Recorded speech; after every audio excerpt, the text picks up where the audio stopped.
Je sais pas bonsoir, excusez-moi, je ne parle pas turc et donc je parlerai en français.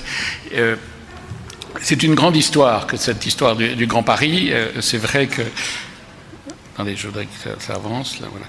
C'est vrai que la question se pose d'abord pour le gouvernement français et pour le président de la République, puisque c'est lui, Nicolas Sarkozy, qui un jour, dans une réunion d'architectes, a dit « il faut absolument qu'on fasse quelque chose de nouveau ». Et il a décidé d'inverser les choses. C'est très important de comprendre ce qui s'est passé. C'est qu'il a dit, au lieu de mettre en place des structures qui vont décider de faire des projets, qui vont appeler des gens, je veux que ce soit les équipes créatives qui fassent des projets. Et lorsqu'on aura les projets sur la table, on verra quels sont les instruments administratifs qu'il faut construire pour les réaliser. C'est donc quelque chose de bouleversant un peu dans la structure de la décision et de la gouvernance des projets qui s'est passé à l'occasion de cette grande consultation où nous étions 10 architectes. Cette image est une image très fameuse qui s'appelle celui de la banane bleue, qui raconte d'abord que, comme vous le voyez, Paris est un peu isolé par rapport à ce qu'on appelle la banane bleue. C'est cette photo qui raconte que l'ensemble de l'électricité la nuit montre les grandes zones très très très importantes et que Paris finalement est relié jusqu'au Havre avec la vallée de la Seine, et on voit déjà que le lien avec la grande Randstad hollandaise est aussi un des grandes problématiques. Et c'est sur cette image, si vous voulez, que l'on doit s'appuyer, comme en même temps partir de la réalité de Paris, qui est une petite ville de 2 millions d'habitants, mais que cette ville, bien évidemment, elle est aujourd'hui, depuis son histoire, depuis la création de la ville, où elle a grandi jusqu'à atteindre les 2 grands parcs qui sont aux 2 extrémités, en franchissant toutes les barrières de l'histoire, avec toute une série d'enceintes successives. Mais Paris était quand même enfermé dans ses limites administratives. Et le problème, même si la Seine était un grand espace monumental de l'identité de la métropole, ça s'arrêtait bien évidemment un tout petit peu aux limites de Paris. Et donc, il s'agissait finalement de réfléchir à la façon dont la grande échelle de Paris à l'échelle de la région parisienne pouvait être conçue. De nombreux plans existaient. Ici, vous avez le plan de la région parisienne et vous voyez que le travail était considérable sur la question du territoire sur lequel nous étions confrontés. Il y avait eu, en 1965, on y verra, un certain nombre de plans importants, et ça, c'était un des derniers plans, le schéma directeur de la région parisienne, qui était un document qui est aujourd'hui en cours de réflexion et de réorganisation, et c'est bien pour ça aussi que le travail que nous avons fait est en train de nourrir complètement la nouvelle version de ce schéma directeur de la région parisienne. Les grandes lignes de RER, au-delà du métro, au niveau de la région, fabriquent une espèce d'étoile, et bien évidemment, le plus grand des problèmes, c'est les liaisons périphériques pour pouvoir desservir et faire en sorte que les gens ne passent pas par le centre de Paris quand ils veulent aller quand on veut aller d'ici à là, pratiquement, il faut repasser par le centre de Paris, par les halles, et puis remonter pour revenir. Et donc, tous les systèmes nouveaux qui sont actuellement à l'étude sur Paris et qui ont été décidés par une loi qu'il y a déjà maintenant 1 an, sont des systèmes de mise en relation à grande échelle des différents éléments. La complexité des transports dans Paris et des systèmes superposés entre le métro, les tunnels, les différentes activités est quelque chose d'absolument extraordinaire. Donc le schéma directeur des sous-sols est un grand élément.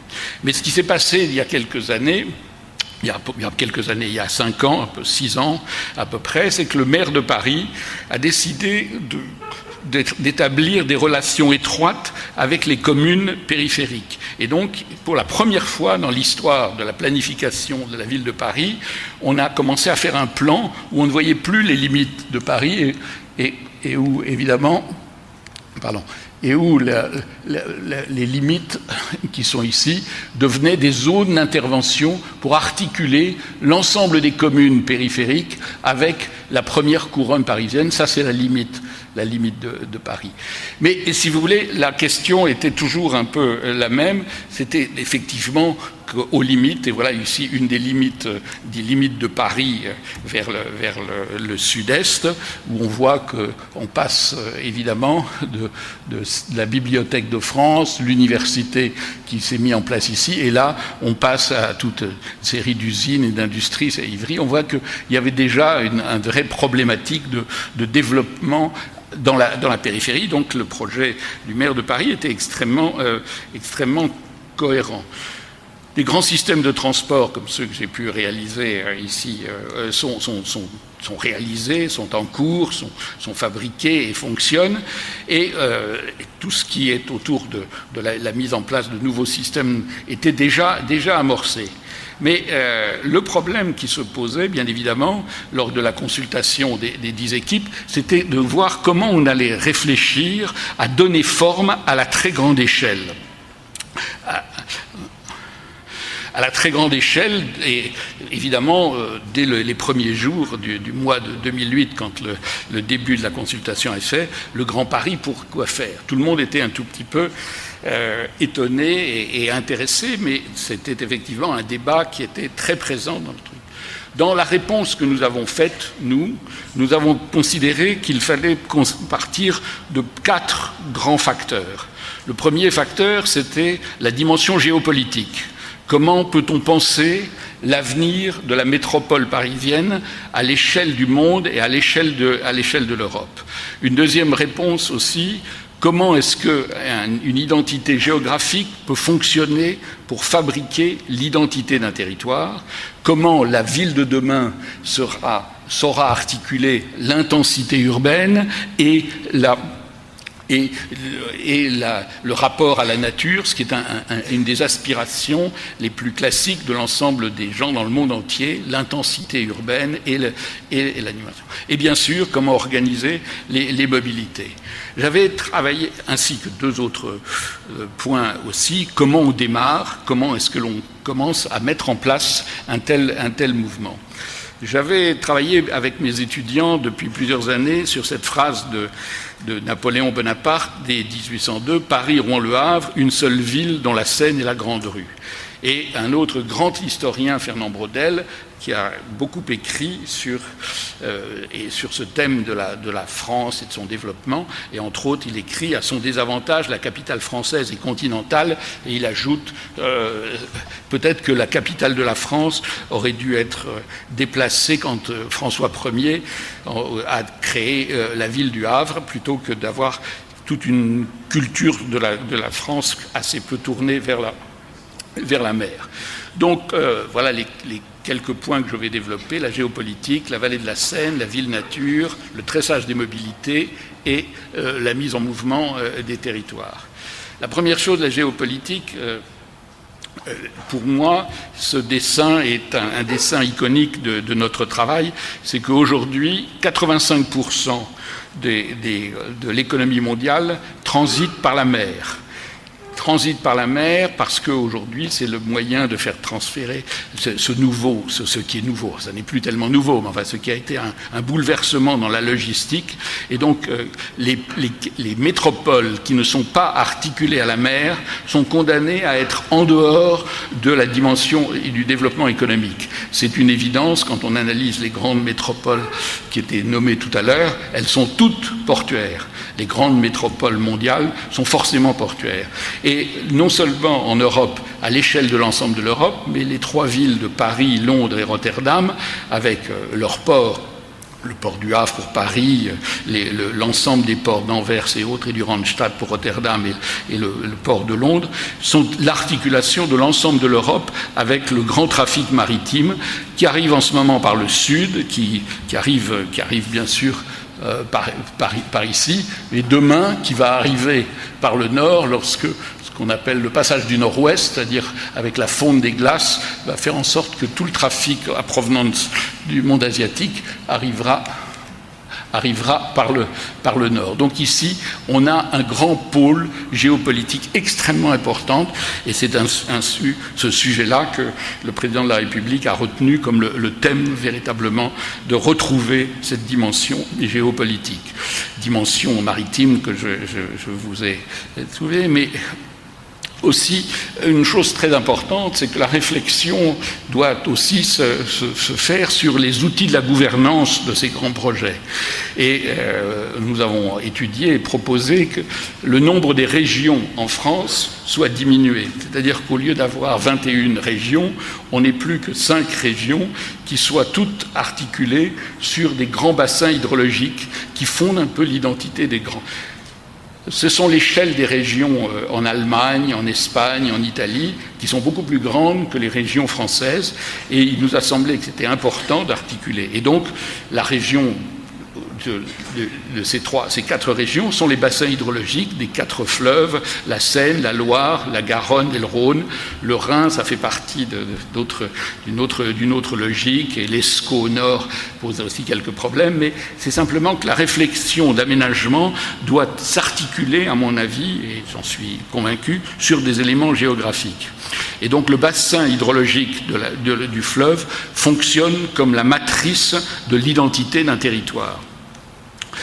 La vallée de la Seine, c'est vrai que quand je travaille depuis plusieurs années sur la question de l'identité des grandes métropoles, je suis arrivé à cette conclusion que pour fonctionner, pour qu'il y ait une adhésion à un territoire, c'est véritablement en reprenant des fondamentaux géographiques. C'est-à-dire que la géographie revient, après avoir fait un détour vers l'économie, vers plus les sciences humaines, à ses fondamentaux, c'est-à-dire que l'habitat des hommes est indissociable de leur contexte géographique, et que quand on habite le grand territoire de ces grandes métropoles comme Paris, comme New York, comme Londres, eh bien parce qu'on sait qu'on est en rapport avec un fleuve, avec une côte pour les États-Unis, avec des grands éléments géographiques, on a le sentiment d'appartenir à un territoire. Et donc tout le travail de la vallée de la Seine, entre Paris et Le Havre, qui est de 200 km, devient un des grands éléments aussi de la constitution de l'identité de la métropole. Comme vous le voyez, ça c'est l'état actuel, avec la ville de Rouen qui est importante, le port du Havre, et tout ce développement. C'est donner un peu à l'ensemble des habitants la conscience que leur ville et leur territoire est organisé dans un élément géographique. Voilà, si vous voulez, ce croquis, un petit croquis de café pour expliquer un jour à quelqu'un ce qu'on faisait. C'est-à-dire, c'est vrai que s'acharner à la dimension radioconcentrique de Paris, c'est essentiel. C'est-à-dire que c'est pas du tout, je ne méprise pas du tout l'importance du travail qu'il y a à faire sur les grandes banlieues, mais l'idée d'organiser le rapport avec le port du Havre, le port du Rouen, le port de Paris, qui deviennent depuis quelques semaines un seul port, de Paris au Havre, organiser un système d'alternance entre des éléments urbains et des éléments absolument de nature pour respecter l'articulation entre la ville et la nature, tout ça organisé dans des systèmes de transport rapides qui font qu'aujourd'hui, les études sont en cours pour la réalisation d'un train entre Le Havre et Paris en 1 heure. Donc ça veut dire qu'on pourra aller, les études sont faites, on est dans ce qu'on appelle la fin du débat public qui a eu lieu pendant 1 an pour pouvoir, sur le tracé de cette ligne, on pourra aller donc de Paris à la mer en 1 heure. Parce que la vallée de la Seine, je passe vite quelques images pour que vous voyez, on est toujours dans ça. Ici, vous avez la forêt de Saint-Germain et vous voyez les tours de la Défense avec l'arche de la Défense. On est au début avec la Seine qui circule. Elle passe là, ici, et elle passe là, elle circule, elle tourne tout autour de la forêt de Saint-Germain. C'est en fait... ensuite, on va vers Mantes, dans la vallée, se développe la ville. On a passé les usines Renault, les usines Peugeot, les usines EADS. On arrive dans une ville de Mantes avec ce rapport, comme je vais en parler tout à l'heure, dont je vais parler tout à l'heure, qui est celui du rapport à l'agriculture. Et puis, des zones industrielles qui se développent dans la vallée, toujours dans une articulation avec... Et puis, tout d'un coup, des séquences de paysages absolument magnifiques avec l'agriculture, avec la nature, et tout d'un coup on redébouche sur Rouen et sur une ville intense et sur une ville qui était le plus grand port de France avant que François Ier décide de créer le port du Havre. Et puis des territoires où l'agriculture et la topographie fabriquent des systèmes extrêmement subtils. Et toujours, bien sûr, aussi des grandes industries et des grandes entreprises industrielles. Ici sont les usines Peugeot qui s'appuient et qui se sont appuyées pour leur développement sur, comme vous le voyez, bien sûr, on est entre le chemin de fer, le train et l'eau, et l'usine est là, l'usine articulée entre ces deux systèmes de transport qui sont les caractéristiques pour arriver finalement au port du Havre, avec le fait que, comme vous le savez peut-être, le port du Havre, ça a été démoli pendant la guerre, bombardé complètement. Il a fait l'objet d'une rénovation complète. Et aujourd'hui, le port du Havre est patrimoine mondial de l'humanité, compte tenu de la qualité du projet fait par un très grand architecte français, Gustave Perret. Mais vous voyez le port qui s'étend à l'infini derrière la ville du Havre, et quand même dans la mer, vous voyez les bateaux, et vous voyez aussi... En 1965, un schéma général avait été fait pour la région parisienne à la demande du président du général de Gaulle, mis en place par un grand serviteur de l'État qui s'appelait Paul Delouvrier. Et dans son équipe, il y a un garçon qui était un grec, je crois, a dessiné ce plan. On lui avait rien demandé. Il a dit mais il faut aller jusqu'à... Et ce plan était resté complètement inexistant dans un tiroir. Et quand nous avons travaillé avec cette idée en partant de l'idée de Napoléon, de Bonaparte sur Paris-Rouen-Le Havre, un jour on a trouvé qu'il y avait ce document qui restait dans les tissus et qui avait la même hypothèse que la nôtre, avec quelques années plus de 40 ans de différence. Or, je crois qu'en matière d'aménagement, l'histoire des projets successifs, ça constitue la réalité. Même s'ils ne sont pas réalisés, on les ressort, on les retrouve comme aujourd'hui. Les grands projets de Prost sont des éléments importants dans la réflexion que l'on peut avoir aujourd'hui sur Istanbul. Et donc, le travail sur ce territoire, ça a été de réorganiser l'ensemble des systèmes de déplacement, l'ensemble du rapport entre les villes et le paysage, et bien sûr de créer une sorte de continuité. Mais cette continuité, c'est aussi une discontinuité, puisqu'il s'agit de respecter absolument ce concept de la ville-nature, ce concept que j'évoquais tout à l'heure, qui met en scène l'intensité urbaine et respecte l'alternance. Voilà, le schéma général de concept du projet, c'est celui-ci, avec les plateaux qui sont de chaque côté de la vallée, qui sont reliés.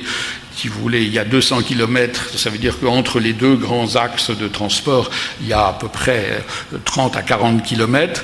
Et donc c'est une bande de développement et d'organisation qui permet de donner à toutes les collectivités la façon de gérer leur territoire et de gérer leur mode de développement. Ça impose d'étudier les rapports entre le paysage et la nature, l'intensité urbaine et la présence des jardins. Ça impose aussi de se poser des questions sur les développements industriels associés. À cet endroit-là particulièrement, vous avez ici, on va le revoir d'ailleurs tout à l'heure, vous avez des terrains extrêmement protégés, et ici commence, et vous allez le voir tout à l'heure, un développement industriel qui est un des plus importants de France, en matière de raffinerie de pétrole. Mais comment cet ensemble qui articule intensité industrielle et intensité paysagère peut fabriquer une identité métropolitaine. On s'appuie beaucoup sur la géographie aussi, car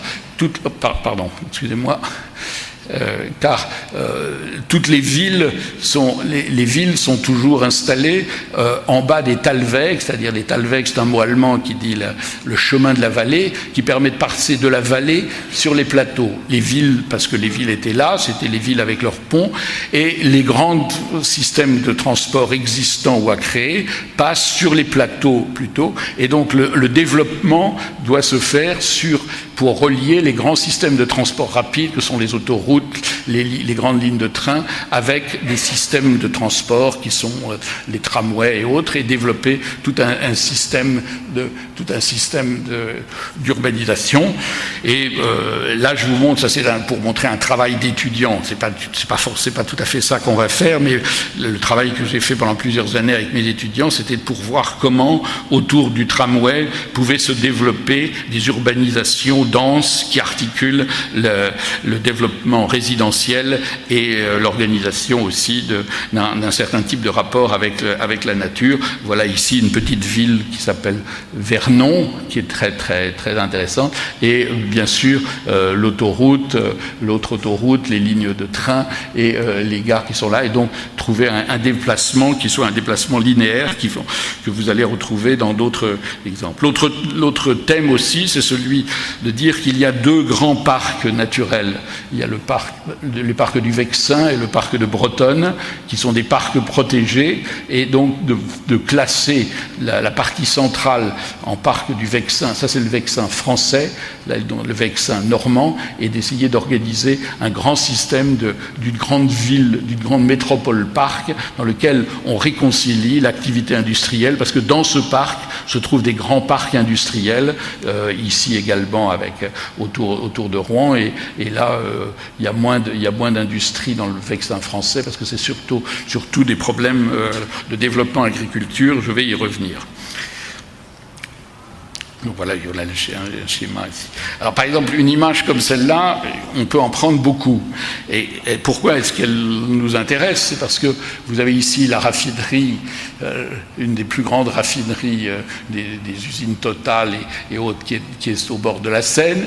De l'autre côté, vous avez des terrains qui sont classés comme patrimoine naturel, végétal. On ne peut absolument pas y toucher, et puis vous avez les plateaux qui sont avec les forêts, et une urbanisation qui est derrière, le long du coteau, qui donc passe au-dessus même des usines avec la vue. Et donc ce système-là de combinaison, c'est un peu la matrice où est-ce qu'on habite par rapport à la forêt, comment on respecte la nature et comment on fait évoluer ces zones où, comme vous le savez, le raffinage du pétrole ne se fera de moins en moins dans les pays d'importation, mais se fera sur les lieux de production. Donc comment est-ce que ce grand territoire va devenir un grand territoire de l'industrie chimique, qui est l'industrie de l'avenir, c'est-à-dire la production des nouveaux plastiques à partir du métal. Et bien sûr, il faut du pétrole, mais ce ne sera plus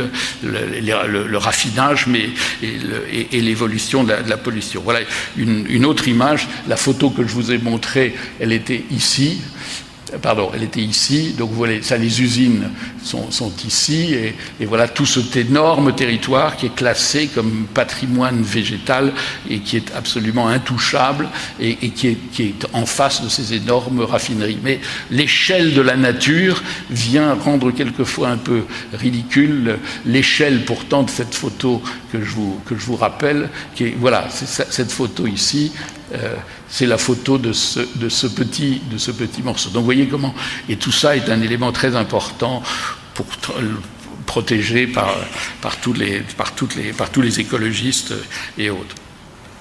Alors, donc toujours une série de projets urbains qui articulent les transports avec le développement urbain et en organisant des percées végétales qui permettent d'organiser. Donc ça, c'est le développement à Mantes. Je passe, ça c'est un autre endroit sur la vallée où il y a des zones d'inondation que l'on préserve et que l'on organise. Et un endroit très particulier qui est l'arrivée du futur canal Seine-Nord qui va arriver ici, qui est un canal qui doit joindre la Seine avec Anvers pour pouvoir faire en sorte qu'aujourd'hui, les marchandises qui partent de Paris partent beaucoup par Anvers plus que par Le Havre, qu'on ait à la fois l'utilisation et le renforcement du Havre qui permet les marchandises passant ici et montant par là. Et donc, nous construisons actuellement, nous sommes en train de faire toutes les études actuelles pour le débat public pour le port d'Achères, qui est un port de 500 hectares qui va être créé au débouché de cette... Il y a une ville nouvelle ici qui s'appelle Cergy-Pontoise qu'on ne voit pas vraiment sur ce machin. Mais donc tout un travail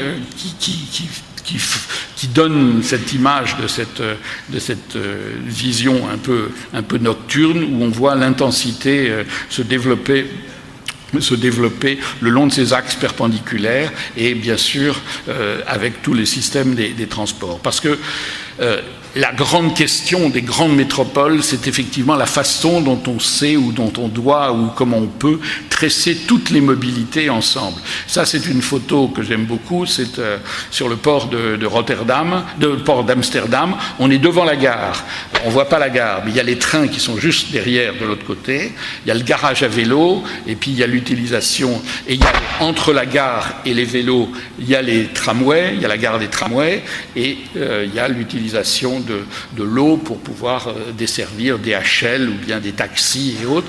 Donc il y a cette idée qu'on ne peut pas réfléchir simplement à la mobilité d'une façon strictement le ferroviaire ou le fluvial et autres, il faut ou le tramway et tout. Et donc on a fabriqué cette matrice et on travaille aujourd'hui à des études de détail à partir de cette matrice qui comme un peu un grand plan de métro, fabrique le tressage de toutes les mobilités, qu'elles soient ferroviaires et tout. Donc chaque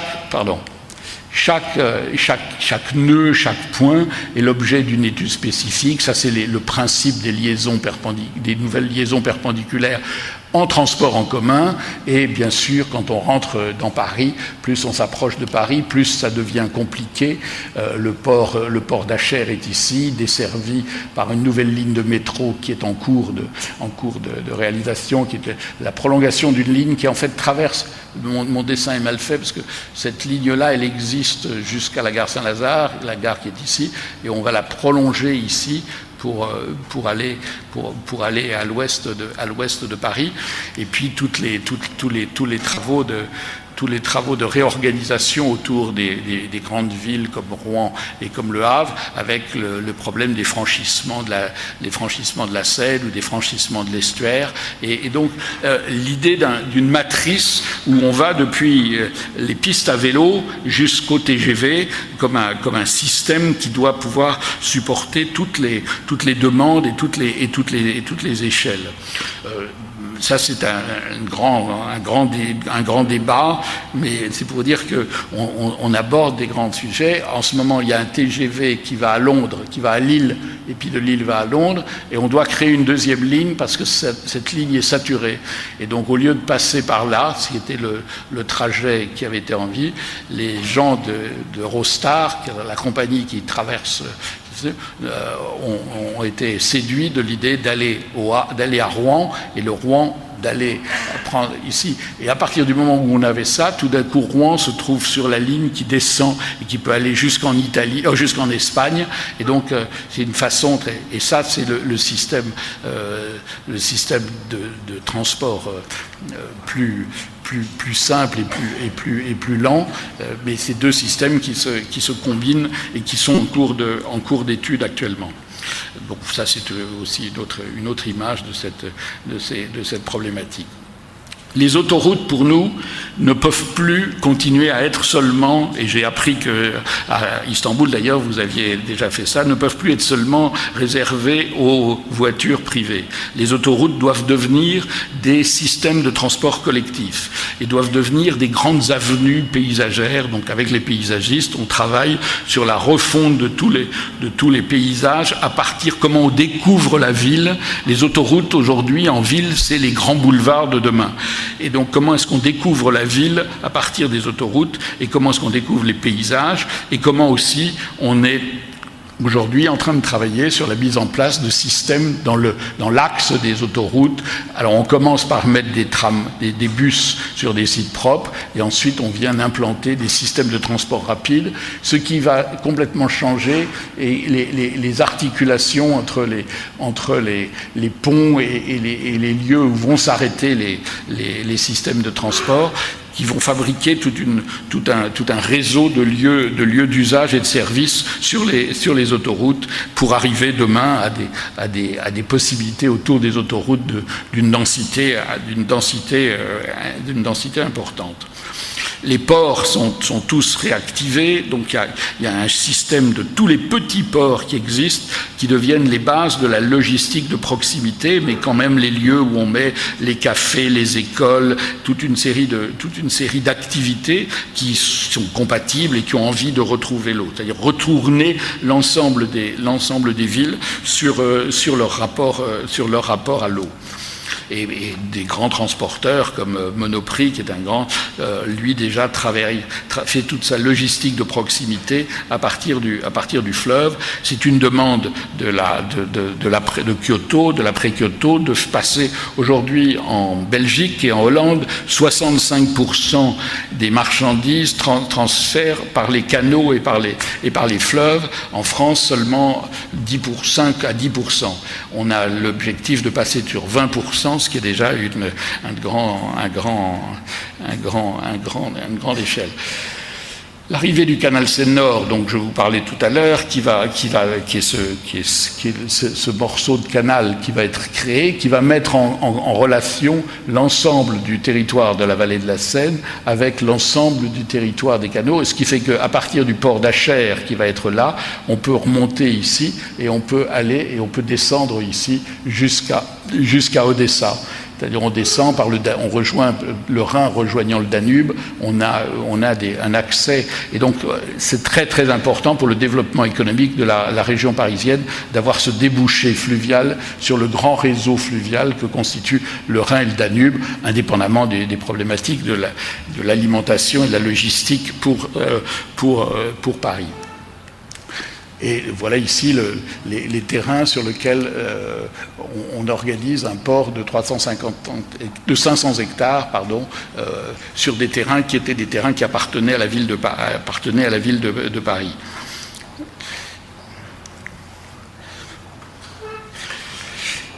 Bon, ça c'est le projet du port. Ce que je veux vous montrer, c'est qu'effectivement, il s'agit de développer un port, mais il s'agit aussi de mettre en place des nouveaux systèmes d'autoroutes, réorganiser les systèmes ferroviaires. Ça, c'est la forêt de Saint-Germain, et ici, on est au débouché de l'Oise, en face de Conflans-Sainte-Honorine, et ici sont les usines Peugeot, ici, et là, c'est la ville d'Acher.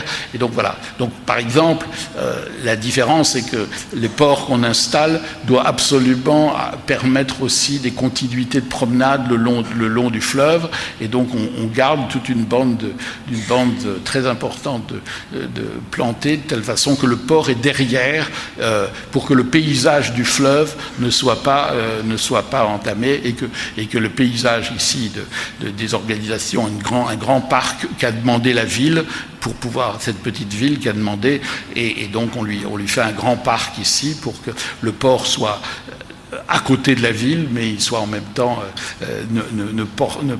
permettent toujours de pouvoir aller facilement au bord du fleuve. Tout ça, ça veut dire qu'il faut aussi le mettre en mouvement. Et pour le mettre en mouvement, il faut d'abord identifier, d'abord fragmenter le projet, organiser la gouvernance. Et par exemple, la gouvernance de ce territoire est en train d'être mise en place par Antoine Ruffnac, qui est l'ancien maire du Havre, qui a été nommé commissaire à l'aménagement de la vallée de la Seine et qui est en train de mettre en place une conférence de la vallée de la Seine avec les élus des grandes villes et certains représentants des petites villes, avec les industriels, avec des représentants des associations d'habitants, et le commissariat à l'aménagement de la Seine sera la cheville ouvrière du projet que nous avons proposé. Et pour vous donner un exemple, comment faire des choses tout de suite. Le long de la Seine, il y a énormément d'activités industrielles. Et un des grands problèmes, comme vous le savez, dans l'industrie, c'est bien sûr la formation professionnelle. Donc on a proposé au ministre de l'Éducation, le ministre de l'Enseignement supérieur et de l'Éducation, de faire une université de la formation professionnelle sur des bateaux qui vont aller de port en port pour fabriquer et cette idée a été retenue par l'Académie et on est en train de mettre en place une réflexion autour de cette problématique d'une université qui serait qu'une université de la formation professionnelle sur des bateaux avec dedans, il y a des ordinateurs, des bibliothèques et tout. Ça vient un jour et puis ça va à une autre usine le lendemain et ça fonctionne avec quelques bateaux sur la Seine. L'autre chose aussi, c'est que au XIXe siècle, comme vous le savez, les grandes expos universelles à Paris se sont toutes organisées autour de la Seine. Et nous avons proposé, ça vient d'être retenu il y a 4 jours, parce que quelques grands élus de la région parisienne ont dit « nous voulons le faire », faire une grande exposition universelle entre Paris et Le Havre qui permettrait de montrer non pas des objets industriels, parce qu'on n'est plus au XIXe siècle, mais de montrer par les réalisations, donc c'est plus une expo universelle pour dans 15 ans, 20 ans, comment est-ce qu'on peut faire fonctionner une grande métropole de l'après-Kyoto. Et donc ça, c'est un projet qui a été retenu. Et donc, je pense que si ça se poursuit, si cet appel des maires pour pouvoir faire cette expo, on va pouvoir trouver une organisation du développement. Mais aussi, on travaille avec des artistes et avec des gens sur une question qui est celle du land art, c'est-à-dire du travail à très grande échelle. Ça, c'est le travail de l'artiste Dany Caravane, mais c'est la paysagiste Léna Soffer qui a proposé ce schéma, c'est-à-dire à partir de Paris, de faire un grand axe qui, chaque fois que ça coupe la Seine, on y a un obélisque de lumière, on part du centre de la Seine et on a une intervention d'artistes à cet endroit-là. Et donc de faire un grand axe de lumière qui vient fédérer, donc on discute avec les maires des différentes communes pour savoir s'ils sont d'accord, comment est-ce qu'on peut faire, et on va commencer par la Défense, et on va commencer par Le Havre, et puis progressivement, ça va mettre sûrement plusieurs années, mais on voudrait réaliser ce grand axe virtuel, cette grande échelle qui poursuit l'axe de Paris et qui est dans la lignée des grandes œuvres de land art. Alors, simplement pour terminer, si vous voulez, ce que je voudrais, avant de terminer, vous montrer quand même que depuis qu'on a fait ce travail, c'était pour 2009, on est maintenant en 2011, on a travaillé plus en détail. Entre autres, on a travaillé en détail sur l'estuaire de la Seine et on a travaillé en détail sur le rapport ici. L'échelle de ça fait 40 kilomètres. Ça fait à peu près 50 km, 45-50 km. Et pourquoi cette échelle-là? Parce qu'ici, il y a la nouvelle ligne de RER qui s'appelle EOL, va aller jusqu'ici, qui est à Mans. Donc il y a ici tout un redéploiement de la vallée, où il y a Renault, EADS, Peugeot, Cergy-Pontoise qui est ici. Donc voilà, ici on fait un travail sur les effets d'un nouveau RER. Et puis ici, bien sûr, sur les effets de l'organisation de l'ensemble de la vallée de l'estuaire de la Seine, avec l'arrivée de la nouvelle ligne de TGV et toutes les problématiques de mutation industrielle de l'estuaire. Donc voilà, pour vous dire que les choses avancent. Voilà, on a appelé la première travail de Paris à Mantes à l'ouest du Nouveau. C'est un travail qui est fait à partir de la défense sur on entre bien sûr dans le détail et voilà, ça commence par essayer d'expliquer qu'on va constituer un grand pôle de 500 000 habitants qui s'appelle le pôle de la confluence. La loi du Grand Paris a créé ce qu'on appelle des contrats de développement territoriaux. Il y en a à peu près une vingtaine.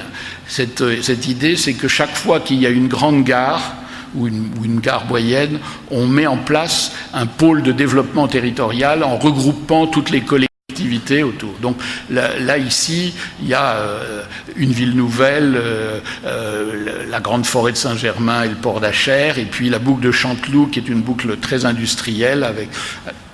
Et donc, à ce titre-là, voilà la ligne nouvelle qui va être créée. Et l'idée, c'est de développer le port, je vous en ai déjà parlé, développer la ville de Poissy et mettre en place des nouveaux systèmes de transport qui lient l'autoroute, le métro, enfin le RER, le fleuve et les zones à la fois résidentielles ou industrielles pour aller depuis le plateau où il y a Cergy-Pontoise et redescendre jusqu'au port.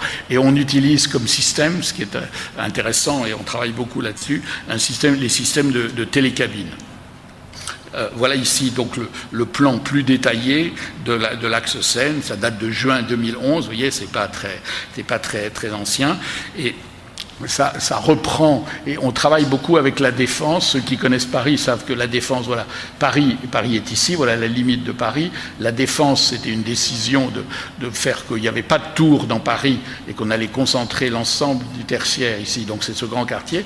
Et ce grand quartier vient de voir, qui est un établissement public de l'État, vient de voir son périmètre augmenter pour aller de la Seine à la Seine. Il s'appelle maintenant établissement public Seine-Arche.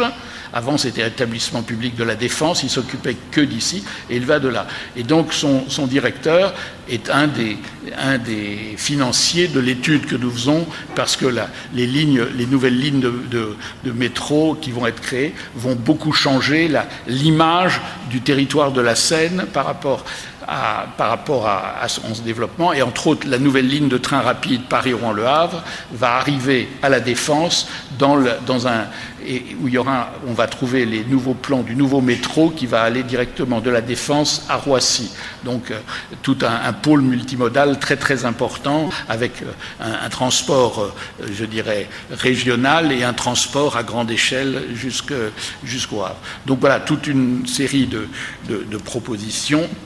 Voilà, ça c'est le système de la mise en place. Aujourd'hui, dans toutes les villes du monde, on voit se développer des systèmes de transport par câble urbain parce que ça coûte moins cher que le métro, moins cher que le tramway, ça va plus vite, c'est réversible, c'est plus écologique et au point de vue rendement, c'est l'équivalent du rendement d'un tramway.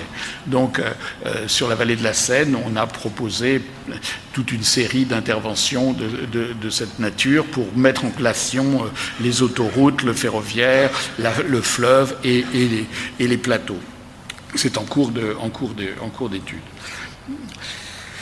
Et l'autre grand territoire, c'est bien sûr l'estuaire de la Seine, c'est-à-dire c'est toute la partie, on va voir ici, avec une réflexion bien sûr, c'est que la partie de l'estuaire de la Seine est indissociable de l'ensemble de ce schéma général qui est une orientation d'aménagement. Ici, il sera Deauville, Trouville, là, les falaises d'Étretat, etc., la ville du Havre, et puis là, de grands espaces protégés totalement perçus comme des contraintes par le port, et comme vous allez voir, toute l'analyse du territoire qui était un territoire où la Seine était totalement totalement un peu sauvage et avec un énorme territoire, et que progressivement elle a été comblée par les hommes pour pouvoir développer des terrains plats et organisés comme les polders hollandais depuis très longtemps. Ça date de plus d'un millénaire, mais elle a été aujourd'hui comblée pour arriver à créer tout le système portuaire, et tout d'un coup toute une partie de ça est devenue zone naturelle protégée. Donc comment est-ce qu'on peut fabriquer un territoire à la fois industriel et à la fois la photo que je vous ai montrée tout à l'heure, elle était prise d'ici. Voilà les grandes raffineries qui sont là.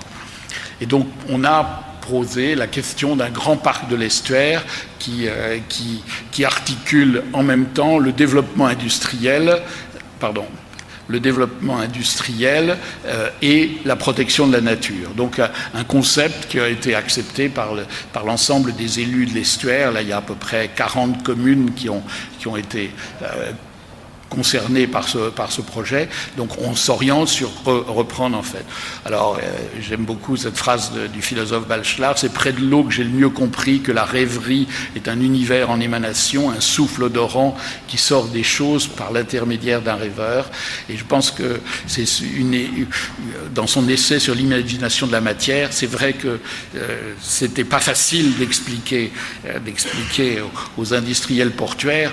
Voilà ici l'arrivée avec le grand pont de Normandie, et vous voyez les terrains qui sont inondables et qui sont maintenant protégés complètement comme une zone naturelle. Et à gauche de la photo, on ne le voit pas, il y a les grues et il y a le port. Et bien sûr, notre travail, c'est de fabriquer cette intégration en bâtissant le port sur le port. Parce que ce que j'ai oublié de dire, c'est que l'organisation voilà un dessin de transformation de tous les quais qui ont été abandonnés par le port, et toute une série de bâtiments qui deviennent des endroits où la ville s'avance dans le port, puisque tout ça, c'est la conséquence de la containerisation. Donc tout ça est parti ailleurs dans le port, et donc tous ces terrains portuaires deviennent des terrains qui permettent de réorganiser la ville et de récupérer l'espace du port. Autour de réflexions sur l'énergie, l'agriculture, l'industrie, les transports, les constructions et les déchets, avec l'organisation de production énergétique sur les hangars du port, d'utiliser des transports en ballon pour décharger les grosses charges qui arrivent sur le port, toute une série d'approches du développement durable et de ce qu'on appelle l'industrie circulaire. Voilà comment, de Paris à la mer, on a construit l'idée d'une métropole. C'est vrai que je crois qu'il faut retenir deux choses qui me paraissent essentielles. La première, c'est qu'aujourd'hui, après que le XXe siècle ait étendu les villes d'une façon considérable, quand je regardais hier des plans d'Istanbul dans les années 50 et maintenant le plan de la ville, toutes les métropoles du monde ont conquis des terrains à l'infini, et nous disons stop. Les 10 architectes, les 10 équipes ont eu quelques points très très communs. Pas question de faire des villes nouvelles. Il faut développer la ville sur la ville. On ne va pas gâcher les investissements qui ont été faits en route, en autoroute, en eau et tout. Pas la peine d'aller dans la campagne pour dévaser. Il faut densifier, reconstruire. De la culture de la fondation qui était héritée des utopies sociales du 19e siècle, on est au 21e siècle dans une culture de la transformation. Les industries de la transformation, transformer des bâtiments industriels en autre chose, supprimer des activités pour créer des zones, mais ne pas toujours dire on va aller ailleurs. Et je pense que ça, c'est une chose extrêmement importante. Et la deuxième chose, je crois que je vous l'ai dit tout à l'heure, c'est qu'il faut arrêter la logique de la séparation des propositions, par exemple en matière ferroviaire ou en matière industrielle. Il faut avoir des approches systémiques où tout s'articule, et c'est des grands pas en avant vers la ville de l'après-Kyoto, économe en énergie et protégeant la nature et se posant la question toujours du vivre ensemble, donc la qualité de l'espace public. Merci.